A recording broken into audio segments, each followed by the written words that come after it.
રાજ્યમાં mission lotus હેઠળ ભાજપે આપ અને કોંગ્રેસમાંથી એક વિકેટ પડાવી નાખી અને ગઈકાલે પણ હજુ એક ધારાસભ્ય રાજીનામું આપશે એની ખુશીમાં ભાજપ આખો દિવસ રાહ જોતું રહ્યું, પણ સાંજ પડતા કોઈ ના આવતા આખા પ્લાનનું સુરસુરી બોલી ગયું. નમસ્કાર, આપની સાથે હું છું કરણ.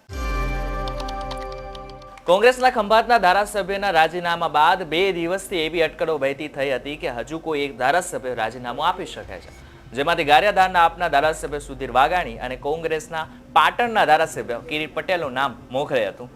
હજુ એક ધારાસભ્ય રાજીનામું આપશે ખુશીમાં ભાજપના લોકો ગઈકાલે વિધાનસભામાં બેઠા રહ્યા. ભાજપના લોકોની સાથે સાથે ગઈકાલે વિધાનસભાના અધ્યક્ષ શંકર ચૌધરી પણ ગઈકાલે આખો દિવસ વિધાનસભામાં રહ્યા, પણ કોઈ જ ના આવ્યું, જેથી તેમનો પ્લાન વિખેરાઈ ગયો હોય તેવું લાગ્યું હતું.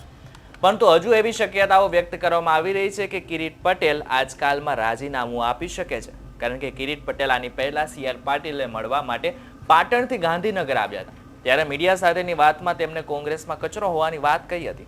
જોકે ત્યારબાદ કહેવાતું હતું કે ચિરાગ પટેલની સાથે સાથે તેઓ રાજીનામું આપી શકે છે, પણ એવું કશું થયું નહીં.